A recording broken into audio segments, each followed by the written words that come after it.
She said it because of his wet blanket energy. Unhinged. That's actually unhinged. All right, that's a wrap on Joan season. Jackie, what'd you think? I thought it was fine. I thought this episode very much just could have been a memo, an email or something. By the way, she picks chalk. Like you could have just told us. Like we knew she was going to pick chalk going into it. At least that was our prediction. But I thought it was crazy too that like the whole episode was, okay, so she has her little date with Chalk, whatever. He meets her family. They have their night portion. She goes to Guy. She doesn't even entertain Guy for a second. Immediately when it's her time for the date, she breaks up with him and says, I'm going with Chalk. And then she gets engaged to Chalk.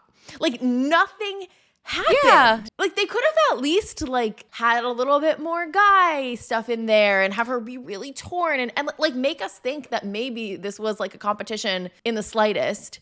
But no, I just thought it was funny. She didn't even entertain Guy. It was like, I'm not even going on this date. Like, this guy's got to go home. I'm getting engaged. Okay, thank you. Goodbye. I know. But I did think when she comes to the conclusion that Guy's going to go, I was like, oh, wow. Okay, you got me, Robert Mills. I wasn't expecting that. They showed the knock at the door last week, and I was like, it could have been the makeup artist she was knocking on the door. Like, I wasn't sold that it was necessarily Guy. Although, I mean, I'm not surprised. Obviously, we knew she was going to pick Chalk. I just thought she at least would entertain the Guy of it all. Yeah, I thought at least he would like go meet her family. Like they would at least maybe have the daytime portion of the date and then maybe a nighttime she would break up with him. I do appreciate though, and they did this in Gary's season 2, that like I appreciate them breaking up with the runner-up ahead of time so that we don't put these people through like the pain of going to like the final thing, the altar, like picking out an engagement ring. Like these people are too old for like that sort of humiliation.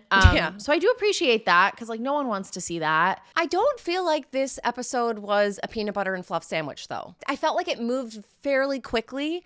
I feel like I was expecting it was a only lot. an hour and a half compared to like our 3-hour finales we normally see. I just feel like I was expecting to be sidetracked a lot more. I'm surprised Jesse didn't like go up to people in the audience and be like, who do you think it's going to be? Like, could it be they couldn't do that type of stuff because everyone knew how it was going to happen and it wasn't like... Maybe the time, like a runtime of the episode was actually appropriate for the amount of content and they didn't feel like they needed to fluff and put ads everywhere. Although they did have one for, what was it? College football, which I was like, okay, Jesse, like cool. But it was appropriately timed.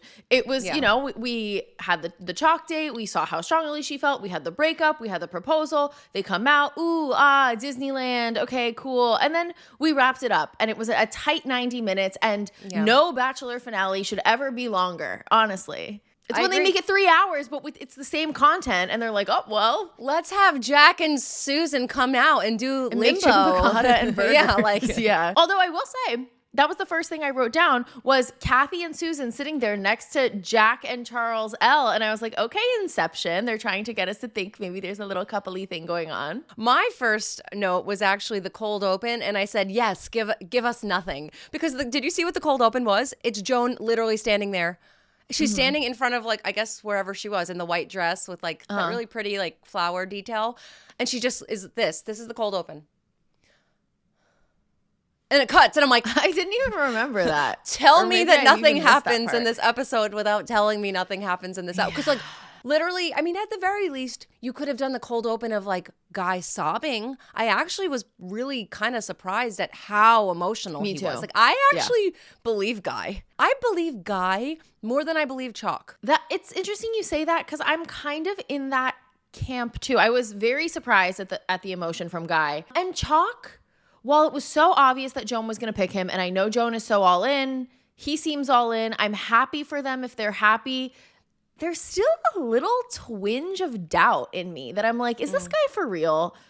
I don't know. Well, there is something about him that I'm like, I feel more secure with Joan and Chalk than I did about Gary and Teresa. And I was really secure with Gary and Teresa. Oh, wow. Okay. So I don't know. But you just said you believed Guy more than Chalk. I believed Guy's emotions. Well, I think and Chalk said this about the emotions too. He said at one point something about like he didn't want to, he got like emotional when he was with Joan's family. And then at the night portion, he was like, yeah, I didn't really like want you to see that. And she was like, no, but I hope you know, like you can be like that vulnerable, emotional self with me. And I just got the sense that Chalk comes from like a worldview of like very traditional, like he has to like as the man keep it all inside and like keep it all together. So he just maybe strikes me as like a less outwardly emotional person, just based on like what we know of him. And he's like he's very traditional and very, I feel like like no nonsense type person, whereas Guy seemed to wear it more on his sleeve. Guy's more emotional. I feel like Chalk feels all the things but like keeps it inside and is very rarely so outwardly expressive. The thing with Chalk, the one thing that I thought was weird was when he met Joan's family, he insisted on like kissing her in front of them. And I thought that was so, what did he say was the reason for it? It was so weird. I wrote that down too. I wrote, John kisses Joan in front of the kids. Eek, is this their first time seeing that since their father? Like, is that the first man they're seeing their mom kiss since their father? Probably. Probably. I don't know. They were all like he like kind of needed to, it felt like he was trying to like mark his territory and like almost like set the tone that it's like, oh no, like this is my girl. I'm like, she's mine. I'm going to kiss her in front of you. And I thought that was weird because it's like, okay, we get it. You guys kiss, but the first time you're meeting someone's family, like, is that really your first priority is to like kiss in front of them? I know it's obviously very different, but like if I'm meeting a boyfriend's family, is our first priority like, yeah, we need to kiss in front of you to show you that like this is what's going on. It's like, actually, if anything, I would not kiss my boyfriend in front of his family. Like I don't know. I like to keep that like not in front of like, I don't know. It's like a respect thing for like the elders. Totally. I know it's obviously different because they're the elders in the situation, but I don't know. That's the first thing you need to do in front of meeting your potential fiance's children whose dad passed away is like, I need to make sure to kiss her in front of them to make sure they're okay with it. Maybe like have some grace. I don't know. Yeah, no, I noted that too. I thought that was weird. I imagine other people thought that was weird as well. Yeah. I would think, I mean, you're saying respect for elders. I feel like he should have just felt respect for the fact that this is the first time meeting her kids. And like, yeah. You guys also, it's not like you're like the kissing bandits this season. She doesn't kiss often. So for you guys to choose one of your 10 kisses this season to be in front of the kids, I just thought was weird. And they definitely thought it was weird too. Like they all sat there and were like, well, why is he doing that? I think Joan's kids were a little skeptical of Chalk in general. And I think they eventually came around. But even just like, you know, the fact that when Chalk sat down with Joan's son and there was the whole conversation where he was like, look, like I don't need you to replace my dad. And I did like what Chalk said to that, where he was like, look, I'm not trying to replace your dad at all. Like I'm just here to support your mom and make her happy. And like, that's a totally separate thing. And I did like that, but it just seemed like Joan's kids were very, rightfully so, like skeptical, on the defensive, very like cautious about bringing another like father figure into their lives. I thought like something was off and I can't describe like exactly what it was. Can we go to the beginning though? We have a knock at the door and it's Nancy once again. She has not gotten off this ship in like 5 weeks.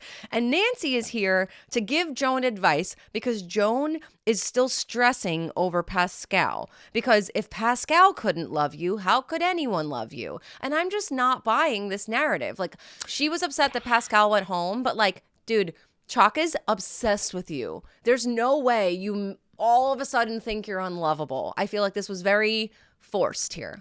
Hey guys, so we need to tell you about JoJo Fletcher's collab with Cupshe. We told you about her festival collection a couple months back, but now she has a party collection. And honestly, the looks are incredible for all of your holiday party, swanky, fancy vibes that you're going to have this holiday season. JoJo has gone full glam this time with like so many like luxe velvet moments and satin moments. It's basically begging to be worn out on the town or at a holiday party. You can picture yourself sipping something fabulous, feeling like a total boss in pieces that were made to turn heads. So this collection is here to make sure you guys have one less thing to worry about when it comes to iconic nights out or celebrating with loved ones. You can click the link in our episode description to shop because these looks will definitely not last long. JoJo really nailed it with the pieces that I feel are like super stylish, yet actually incredibly easy to wear and not intimidating. So you can just focus on putting the outfit on and having an amazing time and celebrating.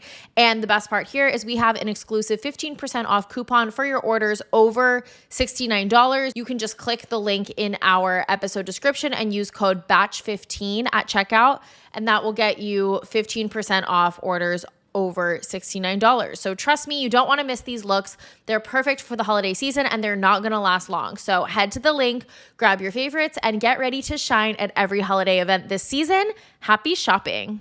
Okay, I know sometimes people like to say that summer is the hottest, sweatiest time of year. However, I beg to differ and actually think the fall, winter months are some of the times where you need the best deodorant and you feel the most sweaty because you're so bundled up when you go outside. And then the second you go inside to a store or back home or whatever it is, you're instantly dripping with sweat. And sometimes you can't like derobe fast enough to combat the changing of the temperatures from going to the freezing cold outside to the warmth of inside. It's like, how do I strip off all of my layers fast enough? The answer is you don't. And that is why Lumi whole body deodorant is going to be your best friend this fall and winter season. We told you guys about Lumi before and how much we love it. Basically, Lumi is a whole body deodorant, so it's safe to use anywhere on your body. You can use it on your armpits, your under boobs, your thigh folds, your belly buttons, your butt cracks, your vulvas, and feet. Literally everywhere. Basically, Lumi was created by an OBGYN, so she knows, she saw firsthand how body odor was being misdiagnosed and mistreated. So she created Lumi, and it's clinically proven to block odor all day and control odor for up to 72 hours. So they have a bunch of different options. They have the solid stick deodorant, which is formulated and powered by mandelic acid to stop odor before it even starts. They also have the sweat control deodorant, which is a 72-hour odor and sweat control deodorant for pits, privates, and beyond. And they have a spray deodorant, which is aluminum-free and ideal for hard-to-reach places. So they literally have it all.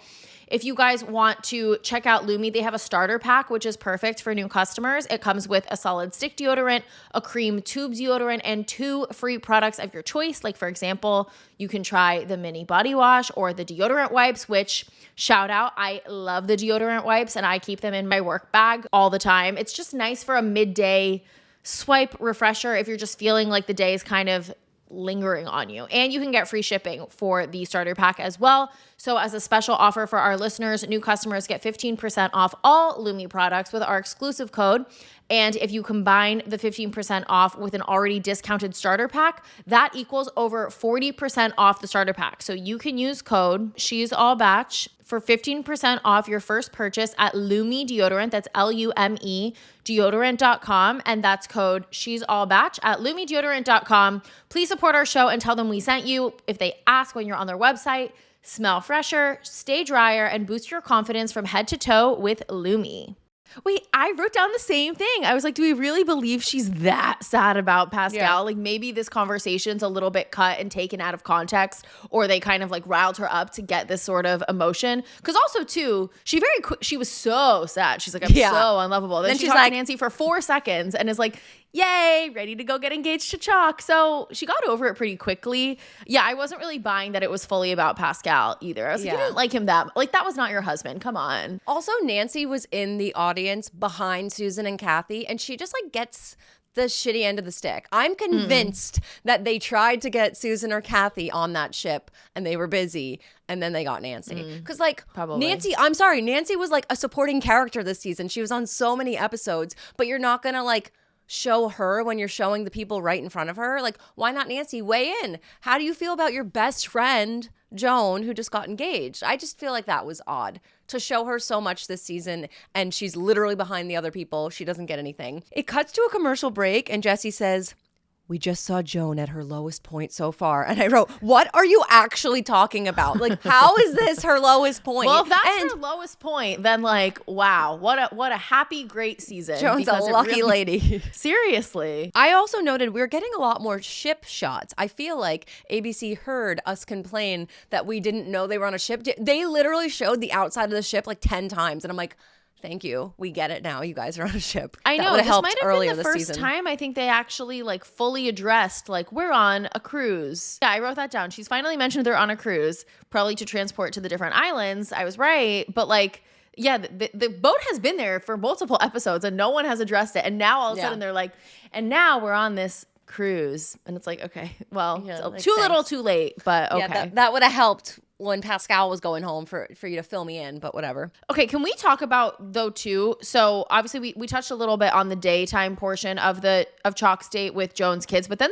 in the nighttime portion, he gives her a note basically saying they're going to get a place in New York City, and Joan is like so excited and like wow, and like they're really talking about how they're gonna like build a life together. But I was so confused because one, we just talked to Steve about this.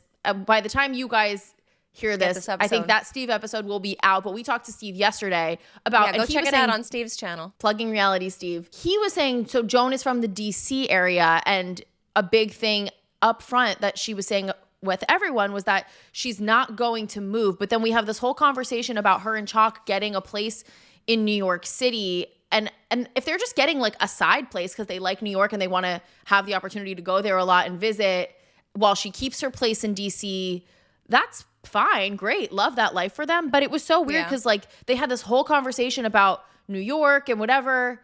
And I'm like, this is the first time I'm ever hearing of this. I'm kind of confused on what you guys are even saying. If that means you're going to move to New York together, or if like you're getting like a little side place together, but then Chalk is going to move in with you in DC and then you just go up to New York when you feel like it. And they never addressed it again. Like they have this conversation and whatever. And then by the end of the episode, when they're sitting on the couch with Jesse, nobody asks. No one says like, okay, where are you guys going to live? What's going on? But so I'm very confused and concerned that their living situation is not fully fleshed out. And have we guess not what? learned? I think I've seen this film before, and I didn't like the ending. It's like, giving what? Gary and Teresa. Oh gosh, I don't want to put this vibe out there because I really do like Joan and Chalk. I actually think they look good together. They fit well together, and she deserves someone that like dotes on her. I hope this continues post show. Totally. And maybe it is. They're just getting a place in New York because they both like visiting. And then Chalk will move into her place in DC. Baller. You have that much extra money, especially Manhattan prices. You have that much extra money that you can maybe afford. Chalk is selling his place to get the New York place. Who knows? I don't know. Chalk. But his place in like Kansas, that will get you like a closet. Yeah, you're gonna get like a freaking shoebox. Yeah. No, I'm actually, you're bringing up a valid point. I'm concerned because no normal person just gets a New York place that you casually go to. Why not just rent an Airbnb when you go? You know what I mean? Because like who can afford, I'm not crazy to think that like it's gonna be at least $6,000 a month. And for you not to live there. To rent? Yeah. Well, like depends, but yeah, that's standard. I know Jackie's but rent control. Well, right? Yeah, no, but of course, like I have friends that are paying significantly less than $6,000. Like that is crazy. But you don't think they would buy? I don't know. I don't know what kind of money Chalk has. No, what does we he don't. do? There's no way to know. There's no way to tell. Okay. But I think the biggest thing for me, like regardless of their finances and how they're gonna like work this out and like how they're gonna like get a good interest rate on their mortgage, whatever. Right. I was so confused because we've never heard them talk about this once before, and then all of a sudden they're like, "Yay!" And then once they were engaged and they were sitting on Jesse's couch, he didn't ask them about it. So I just don't really know. Oh, but they're going to Disneyland. Don't worry, Jackie. They're going to have a lovely trip to Disneyland, so everything will work out. But let's not figure out where we're going to live. Well, it just goes to show it's like they clearly had conversations about this before, but are they just not showing us these important conversations that color, how they're viewing their future and like what their plans are? I guess not. Yeah, so it was that conversation, though. He says, like, flat out, I want to marry her. He keeps saying he loves her in this conversation over and over, and she just, like, will not. And Joan's just, her poker face is so funny because, like, she wants to say it, but she's just like, okay, great. Like, not saying it back. And they they tried to paint the whole like, well, if she doesn't tell me she loves me by the time I propose, there's going to be a problem. Like, no shit, Chalk. You probably shouldn't propose to someone that does not love you, but that obviously isn't the case. I know. But this whole I feel like she was telepathically trying to like tell him like, I love you too. Yeah. This is the conversation that makes her realize I hate Guy and I got to go break up with him. Then we cut to after the final rose, and when Guy sees her, I wanted to cry. Like, I truly believe Guy. He is like a guy that is hurting over seeing this woman. Yeah. And she says to him, in any other situation, I would have been with you. I think what she was trying to say was like, you know, given the nature of the way the show works, like I'm with all these people and then have to pick someone who is the best fit. But if she had just met Guy in the real world and this wasn't like a dating show where she had all these other options, like she would have been with him because there's nothing like inherently wrong about their relationship. It was just one was a little stronger. I thought it was weird that she was saying she was missing him. I was like, is that not weird for Chalk? Yeah. But she misses everyone. She loves everyone. So like, right, and I get it. And like, and I do believe that like people who have been involved can just be platonic friends. And especially as you get older, if you have good connections with good people, cherish them and don't let a great friend get away just because of like petty jealousies or insecurities. But you miss him that much, but you have Chalk. Yeah, I get that like everyone's different, presence. right? Like everyone brings a unique thing to spending time with each other. So what, like, of course, like she can like Chalk and miss Guy and whatever. But I thought that was weird.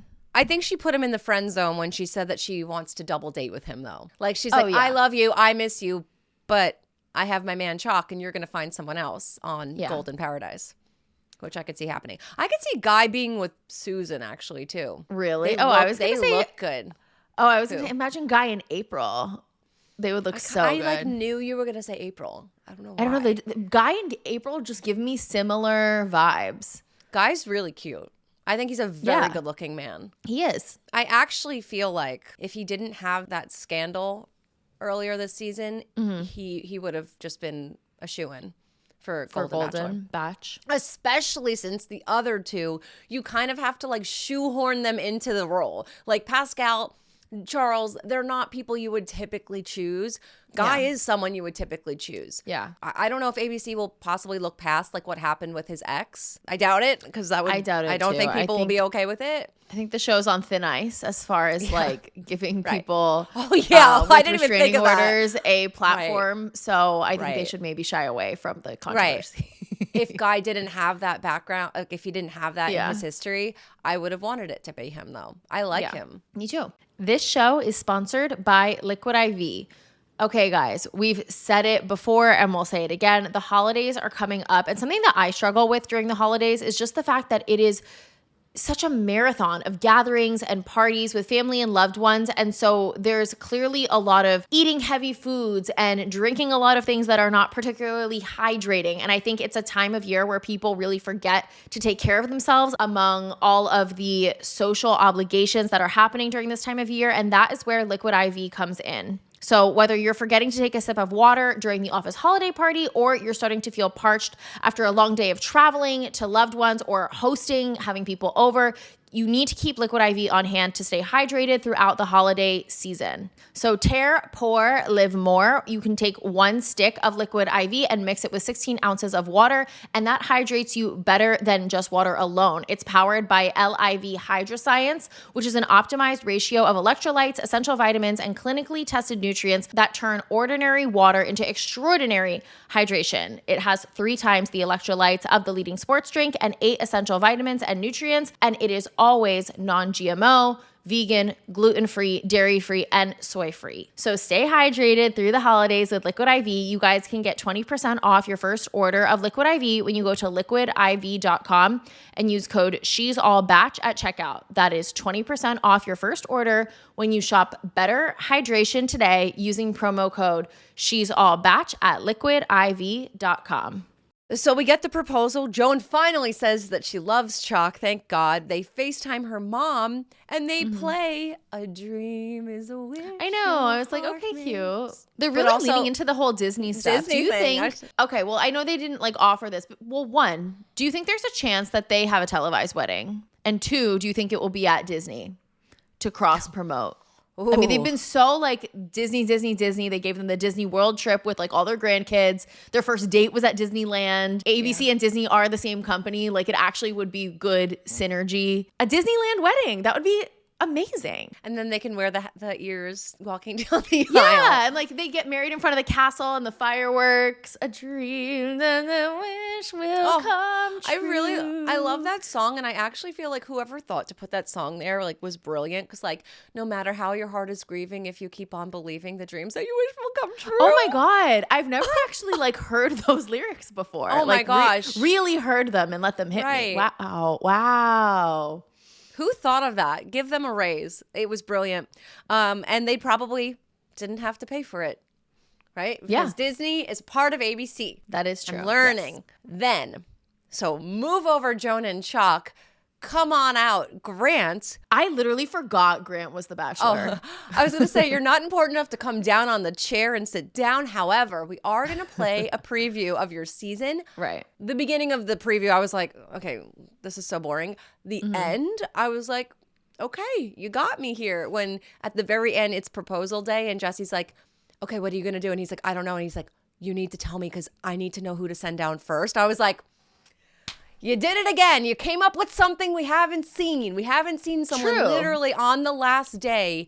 Also, who is the girl he picks? I would be mortified. You just fucking flipped a coin. And you know what? I bet a lot of leads do go through it. We just don't see it. So the fact that they're actually showing it sucks for your final girl, Grant. But it did make me a little more excited that they're like, all right, guys, we put you through a little bit too much wholesome. We're going to give you some drama. And it did look like there was a lot going on. Yeah. I mean, we'll see. It looked very much like, other than that one call out of something we haven't seen before, it looks pretty much like a standard Bachelor season, all the bells and whistles. So I'm excited to get back to some drama. I'm just skeptical about that moment because like, what if Jesse's like, all right, you got to tell me because I need to know who to send out first. And he's like, oh, okay, it's this person. And then like, it's a 1 second thing. And that's clearly like at the very, very end of the season. So I'm just kind of like, we have a lot to get through, but I'm excited. Yeah, that's going to be the cold open. And I mean, we always bring up Peter Weber. Before you do what you're about to do, there's something you should know. Hannah Ann is on her way. She'll be here in 5 minutes. Just a little traffic. But yeah, that is a wrap on Joan's season. I am happy that it gave us the characters that we now have in our lives. I'm happy to know these people. I like that we can potentially follow some of their journeys further. It seems like something will happen. I don't think they would be putting like Susan and Jack together in the audience. I do think something more is coming. What would it benefit them to bring even Kathy and Susan back? And like we've seen them try to do this in the past with like normal contestants, as far as like trying to hint at certain like paradise rumors or whatever. Like remember when Rachel and Brayden were sitting next to each other and they're like, oh my God, why are Rachel and Brayden sitting near each other? And we're like, okay, well, obviously nothing happens because you're like forcing yourself. But they did that with Mark and Joan at Joey's finale. They're like, why is Mark sitting next to Joan? Right. So like the Kathy, Susan, Charles, and Jack, all four sitting together was kind of giving that, where I was like, okay, but something's a brewing. You're trying to get us to think of them as like integrated little groups.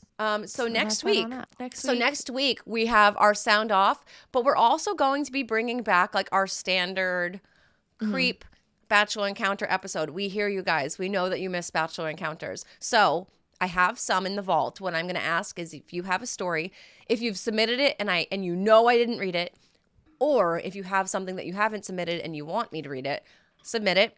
Just DM me at She's All Bachelor on Instagram. And we are going to do our traditional segment next week. And then that's going to be like, I guess, the schedule for the rest of the year. However, we got holidays coming up and stuff, so there's not that many more weeks. Episodes for the rest of the year. The year's base. I feel like once summer ended, I was like, oh, well, the year's over. Cool. So yeah, a couple things coming up. Also, too, guys, I know we've talked about this kind of a lot on the podcast, but the Wicked movie comes out next week.